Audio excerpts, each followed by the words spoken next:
here's something that you didn't know. 2 of those special atomic bombs haven't gone off.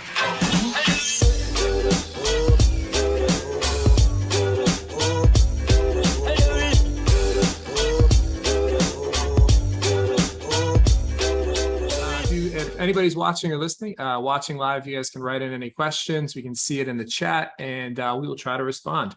Got a lot of stuff to cover this week. Welcome back. My name is Nick Masick. We also have Lonnie Cox. Vital Deuce is lost in South America somewhere. He's in the jungle. He's gone forever. Right. He's never coming back. He's going apocalypse now on us. All right. He might try to send his DraftKings lineup though from the jungle, and we'll see. All right. They have Wi-Fi in the jungle now. If not, we'll take the W. Now we'll love it. Week in DraftKings. I need it. All right. But before we get into any of the news, Lonnie, take it away. Why your team sucks. Why your team sucks. 32 teams in the league. I believe we've done 3 so far. Why does your team suck? We're heading down to the sunny, arid state of Arizona, and your team, the Cardinals. Last year at this time, we were looking Super Bowl for the Arizona Cardinals. DeAndre Hopkins, J.J. Watt. This week, you almost lost to the Carolina Panthers at Baker Mayfield. DJ Moore made you look dumb in moments. Your quarterback cannot score points in the first half. He's too busy playing Call of Duty. Your quarterback, let's be honest, really, really good. Really fun to watch. Your receiving core is not what it's going to be by the end of the season. You get DeAndre Hopkins back, I believe, in 2 weeks from suspension. Week 7, I believe he comes back. Yeah, week 7. Hollywood Brown is still learning the offense, but your running game is basically non-existent. Your defense is playing decent. I like J.J. Watt playing with a broken heart or whatever is going on with him, but he's looking good. But God, that was awful to watch, and you almost blew it at the last minute. You pulled it together in the last minute being the second half. But Kyler Murray, Cliff Kingsbury, whatever your script is, the game script as they like to call it, throw it out, start a new one, let Kyler Murray loose like you do in the second half and the first half. I bet we start to see some adjustments. Do we see Arizona coming back this season? I say no. I said that they do not make the playoffs. I think your team sucks, and you should be sad about it. I'm with it. I'm definitely with it. Good call. Cardinals. Do you believe long-term? They gave him the contract. Do you believe in Kyler Murray long-term? Like, here's my concern with Kyler Murray. I like his ability to not get hit, take big hits. Yeah. Right. That makes you have longevity in the NFL. Sure. Because what does not give him the longevity is his body. If he gets hit consistently, his career is going to be over. Tua is not going to have a long career in the NFL. I guarantee you that. This is his 3rd year, and this is his 2nd time having a major injury. Tua is not going to have a long career if he does not learn how to not take the big hits. Mm-hmm. The Tom Brady's, the Aaron Rodgers, the Peyton Mannings, the 17-year careers in the NFL are built on not getting hit all the time. Frank Gore did not get hit all the time. Sure. Very rarely. Right. I love Kyler Murray. He's fun to watch. Sure. So I don't know. I don't know. Is he going to can he be a winner? Can you win, do you think, with Kyler Murray? Is he just going to be fun to watch? Is he going to be another Michael Vick type guy? Or can you win? Is he sustainable as a winner? That's up to him. That's up to him. Can he become the next level of quarterback in the NFL, which is reserved for a very rare group? There's usually only 5, 6 of those guys in the league at any given time. Dak Prescott, not in that group. Ben Roethlisberger flirted with it in moments of his career. But the Aaron Rodgers, the Josh Allens, the Pat Mahomes, I believe we can even argue, this is going to be a hot take, but Lamar Jackson flirts. I was just going to say Lamar is playing really well this year. He's playing really well. He played really well, obviously, the year he won MVP. Of course, but the Ravens just have a hard time winning in the big moment. Now, have the Ravens had really great offenses around Lamar ever to really back him up? No. Has he ever had a true elite wide receiver? Not even close. He has the best tight end in the league, arguably one of them, top 2, top 3 tight ends, but he never really has ever had an elite receiver. I mean, Hollywood Brown is good. Yeah, it's interesting because I've heard both sides of it. Are his receivers really that good, or is he just not playing well enough for them to produce at a number one receiver kind of level? And well, I don't know. We'll see. This year he's throwing the ball pretty well. Rashad Bateman and Devin Duvernay both they look good, doing really well. Now, I would argue, I would make a pretty strong argument, as a matter of fact, that Lamar does his job as a thrower of the ball. I would say that Lamar puts his team in the position to win. His team lets him down. His team let him down yesterday. Yeah. His team tackled whatever his name, but for no reason. Yeah. Was it Singletary, I believe, tackled him on the 3 for no reason, and then the Bills just won the game. Yeah. Hollywood Brown, how many drops did he have over the course of his Ravens tenure that we were like, what are you talking about? I watched this great highlight, and if you want to look it up, it's I believe the name of the YouTube video was "The System Wasn't for Me," and it's just videos of him just dropping balls. Yeah. So Lamar's throwing a nice ball. He's thrown a nice ball this year. And to your he always has. He's much improved. His rookie season, he did not throw the ball well. But he has a cannon. He's got an absolute cannon, but he had to adjust his mechanics. And apparently there was something different for him anyway about the college ball versus the NFL ball. Sure. And he had to make an adjustment to that. But he's been throwing the ball really well this year. Remember when they said that in the preseason of his rookie year, that there was something about the ball that he couldn't do? He couldn't grip it the same way or something. But and he's made the adjustment, and he looks every bit. I mean, he was an MVP for a reason. And I would say he looks better this year so far than his MVP. His statistics are better. His first 4 games, he's up. We can pull it up.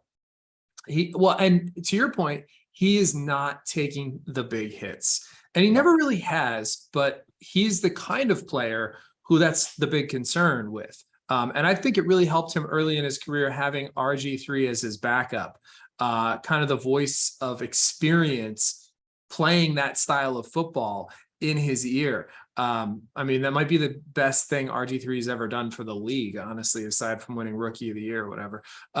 He really, kind of coaching up Lamar Jackson early on in his career and being that mentor for that style of play, which he never had. Realistically, RG3, he never had it. It didn't exist back when he was doing his thing. So pretty cool.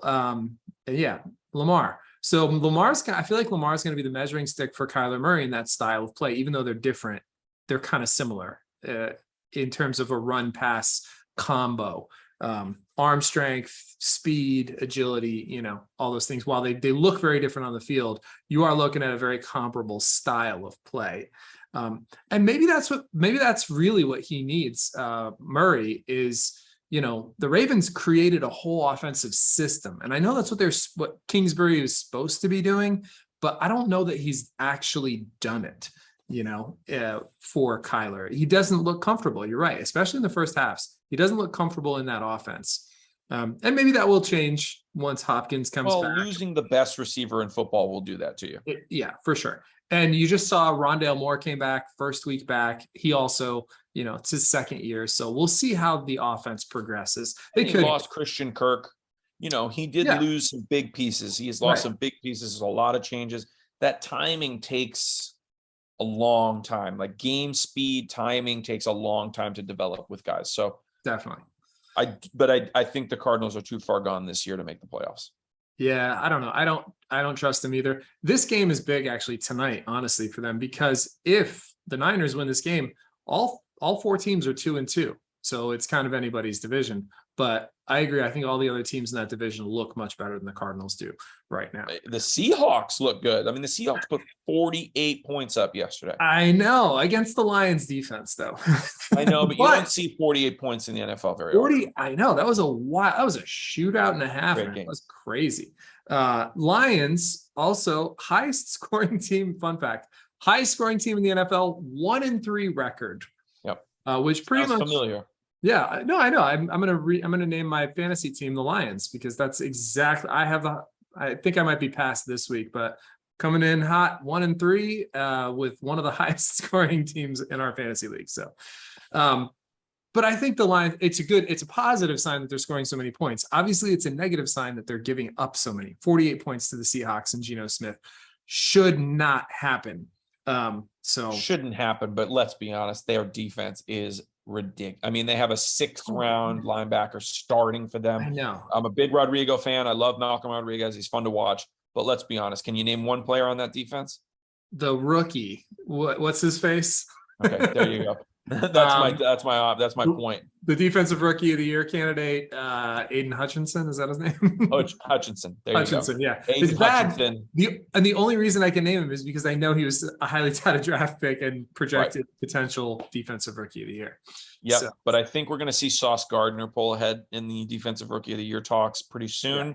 He is supposedly been playing lights out in the NFL, which is no surprise to me. It's good stuff. We have a write-in from league member Terry Wayne, league member. Terry, who I'm playing against this week.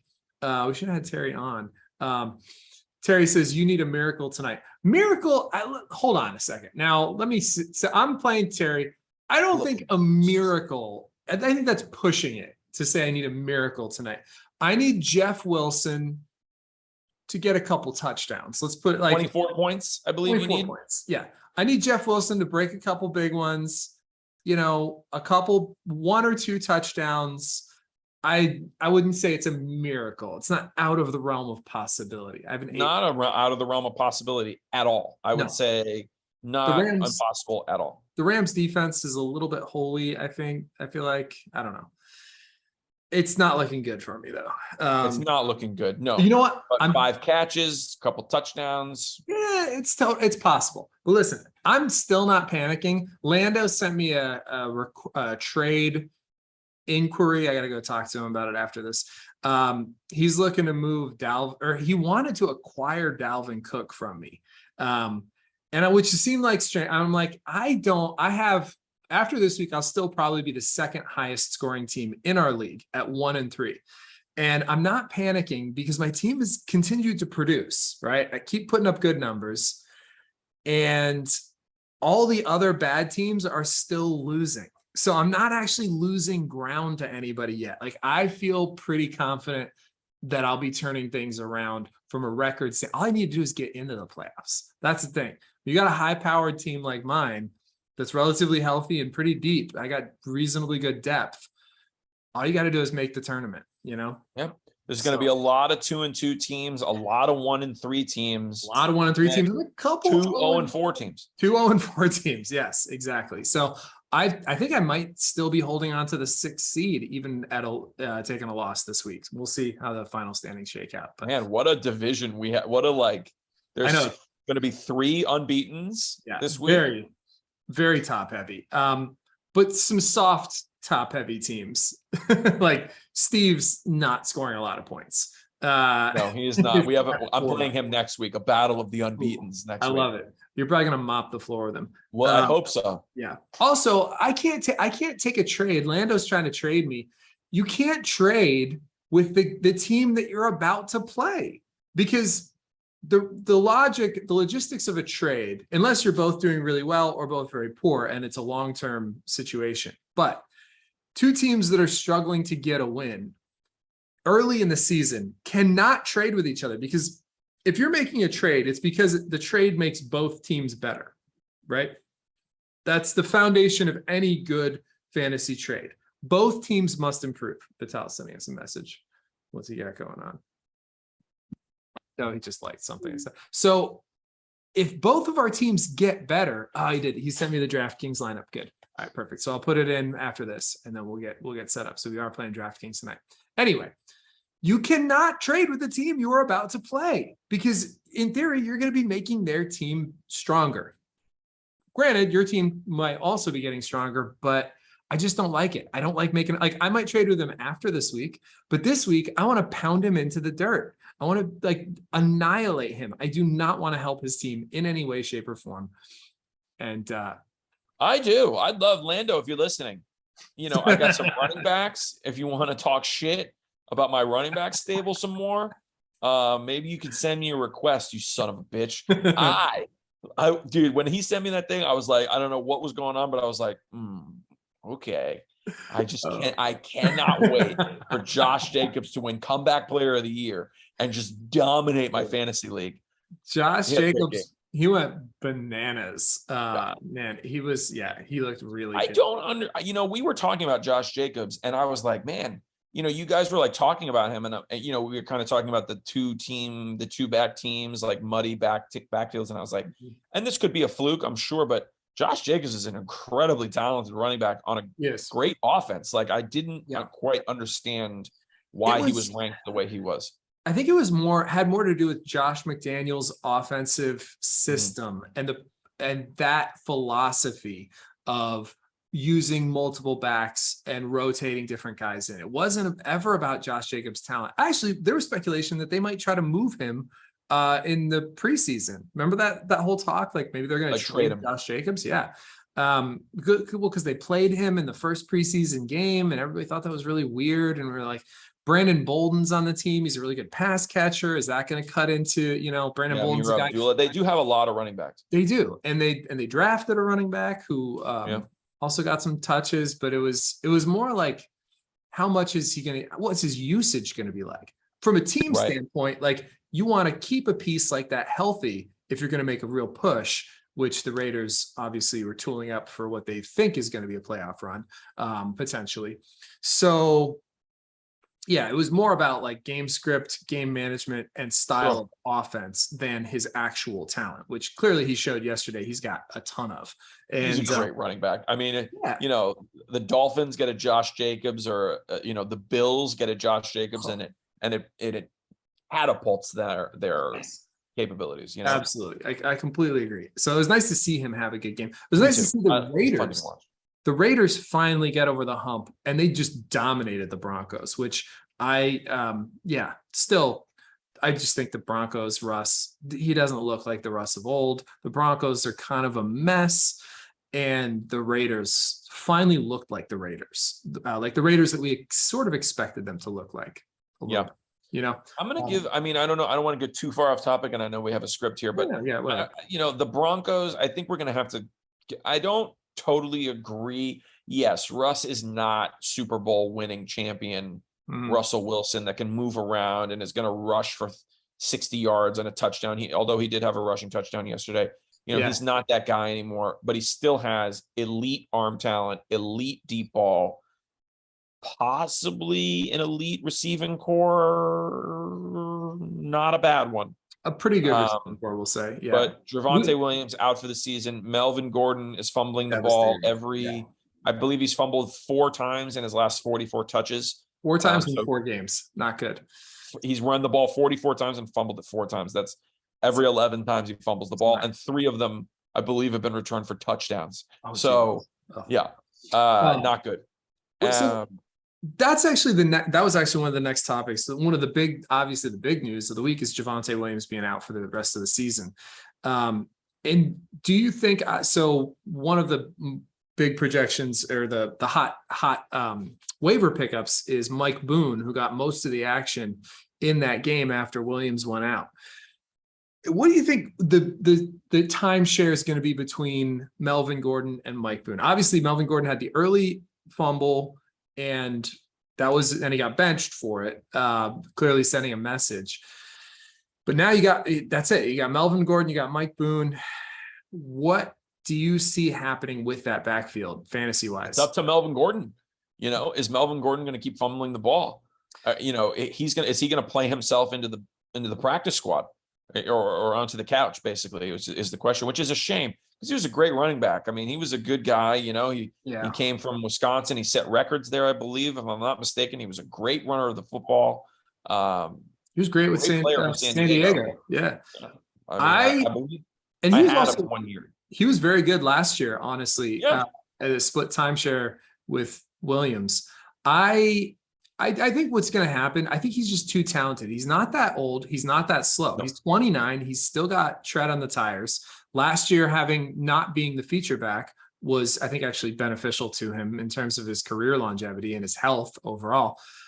I think what's going to happen is he's going to get a stern talking to about fumbling the ball, basically. Like that's what I see happening. Like, don't fuck up anymore. And you're going to be the guy as long as you don't fuck up, because he's an elite receiver out of the backfield. Yes, he is. Like his receiving skills are off the charts as far as running backs go. He's still got breakaway speed and he's got a nose for the end zone. I know they're going to be mixing with Mike Boone, but Mike Boone is not the running back that Melvin Gordon is. No, he's not. But the question is, my question really with the Broncos is, do we trust the coach? Nathaniel Hackett, I don't know if he can hack it. You know what I mean? Like, I don't know if how much longer are the Broncos going to stick around before a locker room gets lost and we start, if he even ever had it. Yeah, if he ever had it. I don't trust him at all. I'm already out on the Broncos from a football standpoint. Forget about it. I'm out on the Broncos. They're done. In terms of this year, I'm not buying. But which is a shame. Because they're a great team. They have some great pieces. But from a fantasy perspective, I'm buying Melvin Gordon. Now, Grant, he's not available. Like he's clearly not available. He's not a waiver guy. But if you had him on your team, now you've got an extra valuable piece. Maybe you try to trade him. Maybe you use him if you lost somebody else. He was one of those guys, one of those split backfields that I was like, get both of these guys, because if one of them goes down, the other one's value skyrockets. And that's, I think, what's going to happen. Although the fumbling is certainly an issue in terms of his value. I have him on my dynasty team. I've been sitting on him. He let me down in a big way last week. But I'm very much happy to have him on my team right now going forward in that league. We had some wild shit this week, just in general. So we had a hurricane just decimate Tampa. The stadium was still fine. Obviously, the game last night was in the stadium, but like just mopped up Florida. Like it was a mess. The Bucks, they had to all relocate to Miami for practice this past week. Luckily, they were able to have the game. A lot of people are, having a lot of major issues, but you're seeing the league do a lot in terms of donating and trying to help out the community. But it was really bad fucking hurricane. A guy died at the Steelers game, falling off an escalator. Not an old, like 27-year-old kid guy, whatever, fell off an escalator, died of injuries later at the hospital. They're investigating the incident. Who the hell knows, but crazy, weird stuff.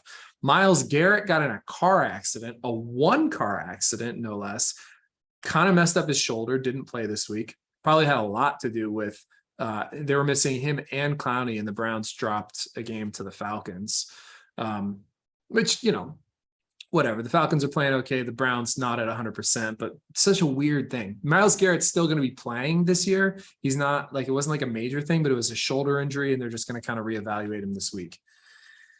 DK Metcalf had to get carted off a bathroom emergency. He said, and I quote, "I would not have made it." He said the clinch wouldn't have done it. The clinch and walk wouldn't have worked. But it's a long walk to get off the field. I don't know. It's a long walk, but it makes me wonder what the pregame meal was. Oh man, is he on a juice diet? What's he doing? Because DK is shredded. Like he's probably got some very specific diet that he's on. Like what? Something, who knows? Maybe a little bug got to him. He came back to the game. He came back and played. Just never seen or heard of a guy getting carted off for that particular reason. So that was good stuff. And Antonio Brown exposed himself at a hotel pool, I believe it was. And since then the Browns have offered him a fully guaranteed contract, I think. So that's and then he posted a picture of Tom Brady's wife on his Instagram. He did. That's right. He posted fucking Tom. Oh my God. He's just, I think he misses being in the league. I really do. He misses being a focal point of attention. But back to football news, all that wild shit. Do you have any commentary on any of that fucking bizarre? No, none of that except for Antonio Brown. If I had what you had, I'd expose myself as well. Good for you, sir. Yeah, keep shooting. Keep shooting your shot. It's a machine gun approach, just keep shooting until you hit something. And anyway, got some other big football news though. Zach Wilson came back, big comeback win. Also news in that game, Zach Wilson played pretty well. Yeah. So we'll be interested to see. He's got a lot of offensive pieces. We saw the Jets playing pretty well before. He's got a lot of weapons to play with. So if this is another one of those situations we talked about preseason, is this a make or break year for Zach Wilson? I think it kind of might be, especially seeing how talented those receivers are that he's playing with. You got to make something happen. And he did. He came from behind. He came from behind, though, against Kenny Pickett coming in to replace Mitch Trubisky. So less impressive, but got the win nonetheless. Are we seeing the beginning of the Kenny Pickett era? Week 4. This is pretty much right around where you start to see this shit happen. Yeah, but I think they're rushing him in. 3 interceptions, 2 rushing touchdowns. Yeah. Does not look comfortable, does not look ready. The end of the game looks a little too fast for him at this moment, but yeah, that's what I was thinking. That's how it is. Sometimes, that's who it is when Mitch Trubisky is the starting quarterback at the beginning of the year. He was a placeholder. I believe, if I'm not mistaken, Vital called this around week 4. Yeah. Somebody did. I thought I remember us talking about this, and I thought we said week 4 was when we would see Pickett come in. Mm-hmm. I think that was sounds about right, and it was a good call. Yeah. Because they're 1-3, and everybody else in that division is 2-2 and looks better. Honestly, good. They look pretty good. Everybody else in that division looks pretty good. Even the Browns look better than them with Jacoby, and they're just going to get better. Jacoby's not playing bad. He's playing. We were doing our worst quarterback picks, and I was looking up his stats. He hasn't scored less than 10 points the entire year. So he's solid. He's holding it down, and I think he's going to keep holding it down for them. We got another write-in question. This is a good one for you, Lonnie, from Brandon Bragdon. Thank you for watching, by the way. Brandon, he says, would y'all trade CEH, Clyde Edwards-Helaire, for James Conner? You have Clyde Edwards-Helaire. I do, and he's been playing great. The thing about Clyde Edwards-Helaire, and this is a thing that I like to think about. I don't always like to think about like them athletically. Like, this isn't Madden. You're not picking like a Madden Ultimate Team. What I like to think about when I'm making decisions like that is, are they on a highly potent offense, and can they catch the football? I don't know. Are you in a PPR league, dude, or not? Write your answer in as I'm answering it, but giving you my thoughts. But basically, what I'm thinking is, you've got Kyler Murray on a team that's not that good, is going to be looking to throw the ball a lot. James Conner is coming back this week, or has he been playing this whole time? He's been playing. Yeah. Okay. Well, I mean, the fact that I didn't even know that is not probably pretty good. I would rank them in terms of productivity around the same, I would imagine, in terms of like talent in the grand scheme of the NFL.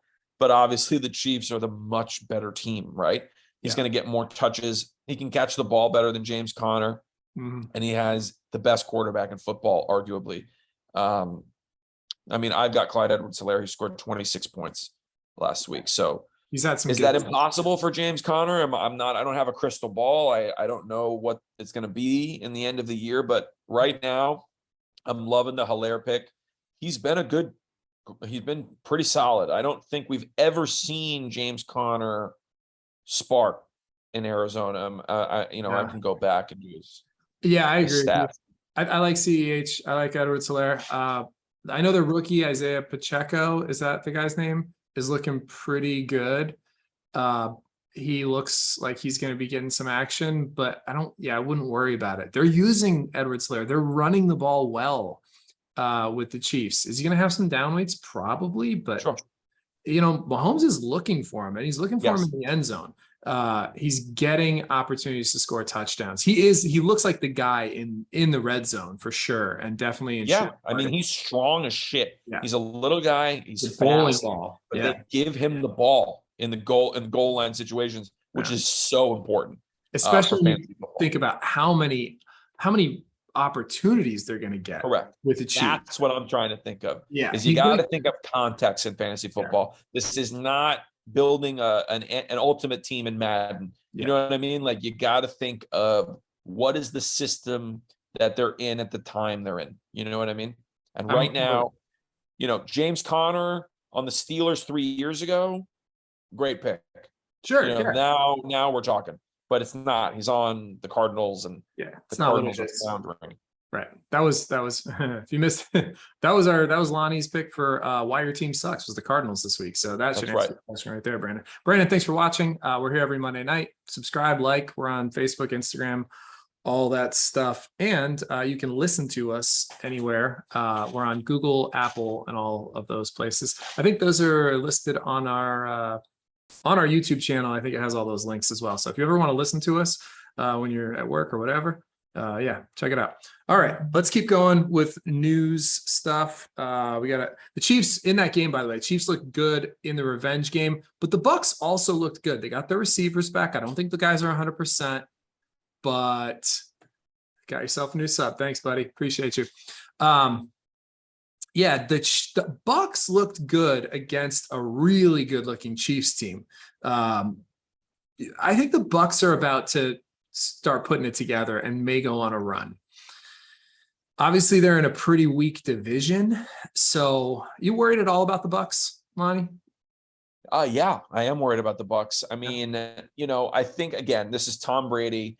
How many times have we had this conversation with Tom Brady? It's week 4, it's week 5. The Patriots, is this the end? Should Tom Brady have retired on top? I mean, it's so boring at this point. It's Tom Brady, you guys. He's going to put it together. The Buccaneers are going to be in the playoff hunt. The Buccaneers are most likely going to go deep into the playoffs this year. It's Tom motherfucking Brady, the greatest quarterback of all time. Let's not forget that Tom Brady, with receivers that I can almost guarantee you cannot name, took Patriots to the Super Bowl over and over and over again with like Danny Amendola and Cordero Tompkins. What was his name? The guy he played a couple, whatever. I don't know. Brandon LaFell was exactly. one. Like, you know, guys like that. What were his receivers? Sure. You know what I mean? He took those guys to the Super Bowl. No running backs, no receivers, and Rob Gronkowski to the Super Bowl over and over and over again. He has the greatest receivers he ever had. Yep. They're in a weak conference. They're in a weak division, in a weak conference. I think they're gonna run away with that division, honestly. I think I agree, and their defense is good. Yeah. But I am worried about them a little bit, but I'm not my rational brain. Yeah, no, not definitely not panic time at 2-2 for sure. The Eagles look awesome. Comeback win against the Jags. The Jags also look very legitimate. Look good, man. Yeah, they gave the Eagles a real good run. They're in first place. Am I reading this correctly? That Trevor Lawrence lost 4 fumbles yesterday? Oh, I think so. Yeah, the defensive line, an interception.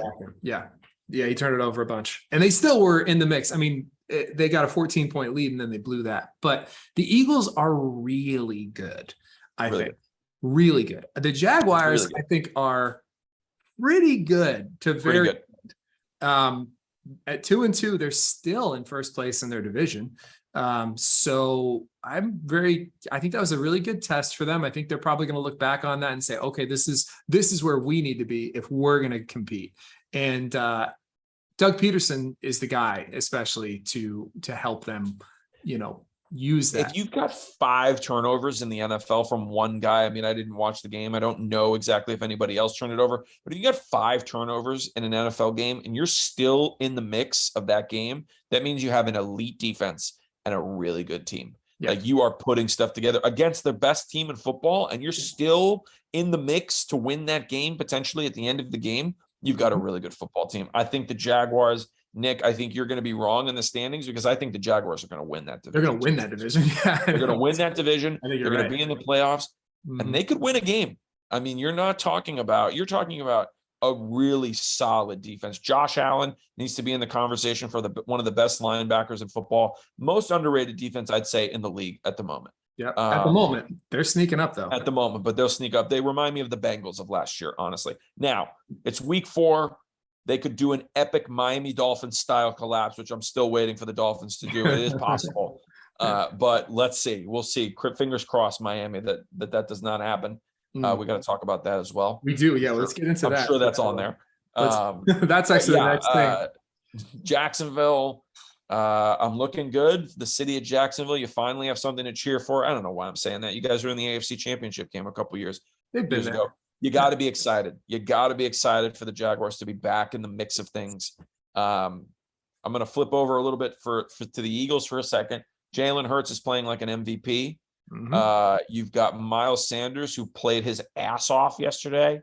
You've got AJ Brown. You have Devontae Smith. Who's their other receiver that's really good? I know that their third receiver is maybe Quez. They have another receiver that's really good, and their tight end, Dallas Goedert, really good. Great. I mean, you've got your offensive line. You've got 2 Hall of Famers on that offensive line.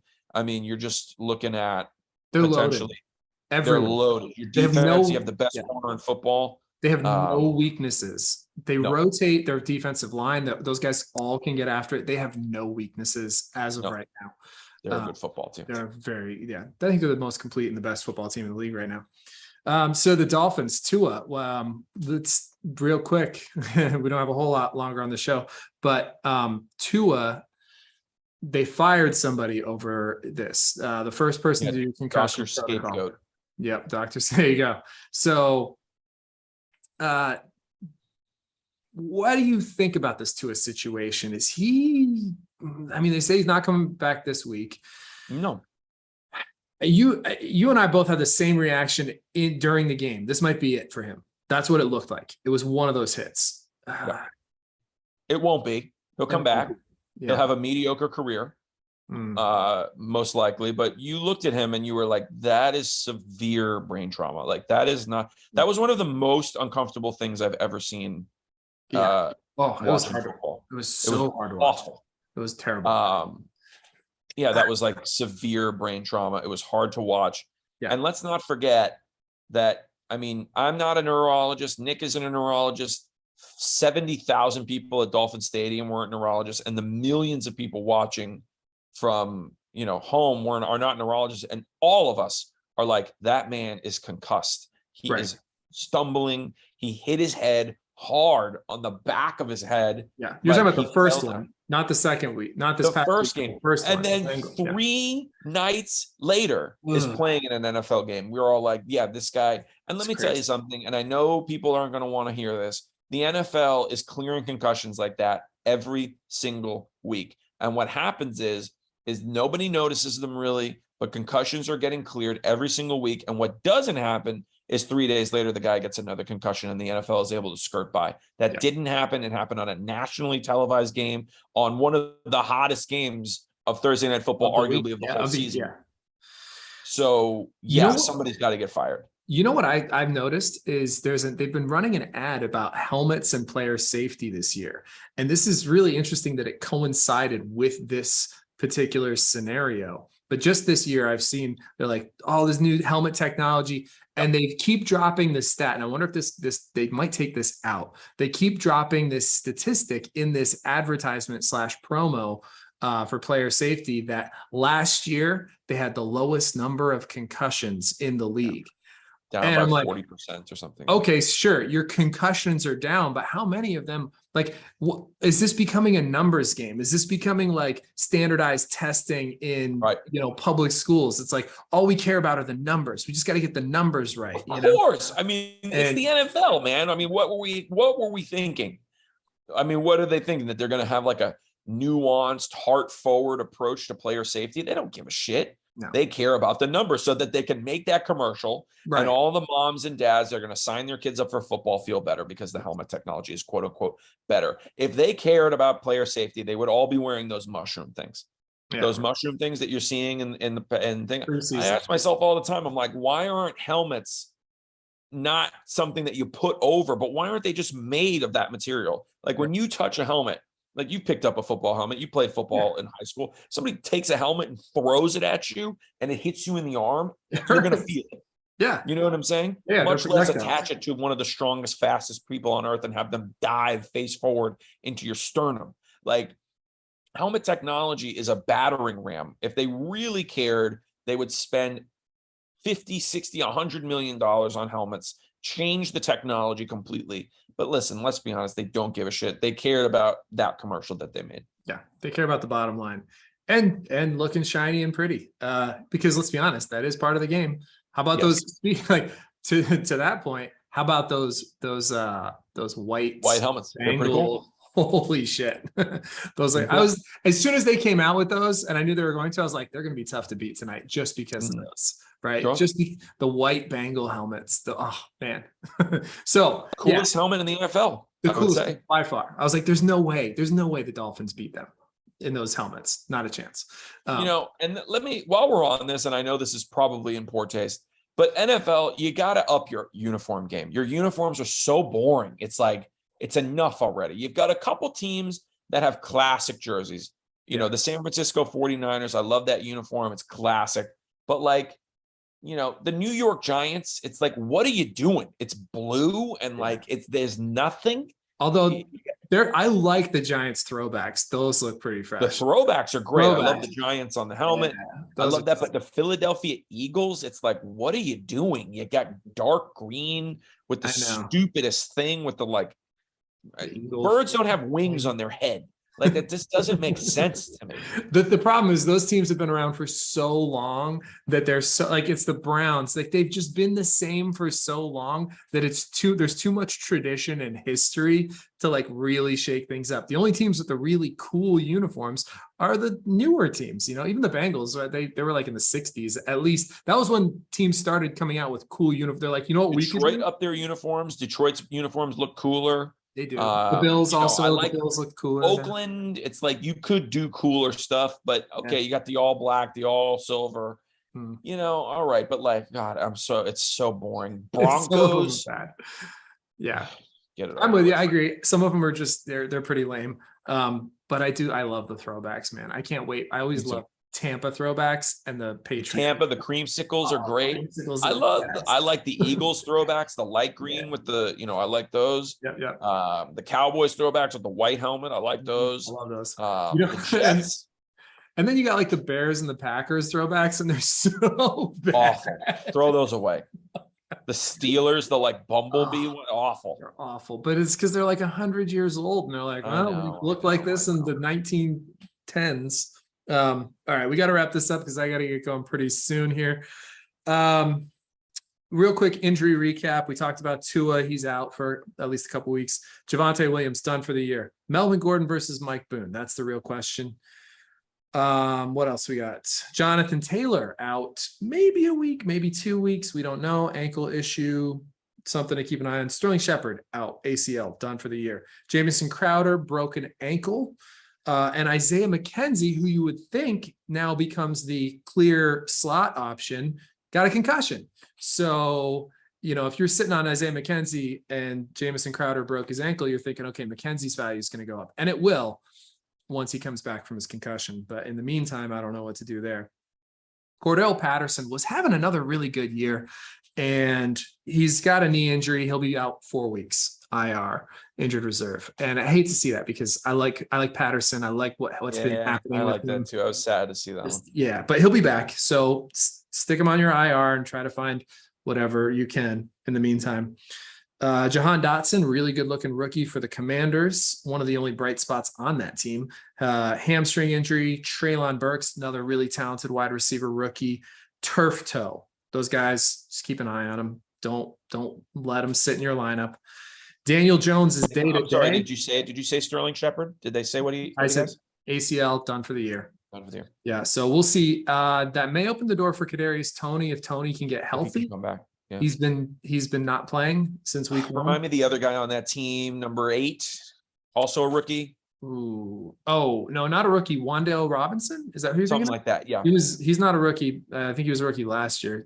But yeah, so those guys, we'll see what happens. But again, Daniel Jones needs to get on the field.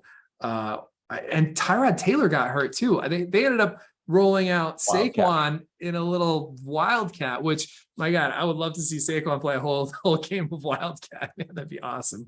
And who knows, they might still win. They're 3-1, fucking Giants. Brian Hoyer came in for was playing for Mac Jones, and then he got knocked out. It looked like, I think it was a concussion, and they brought in their whatever. This guy's not a rookie, is he? I don't think. I think he is a rookie. Their third stringer. He looks pretty good. Yeah.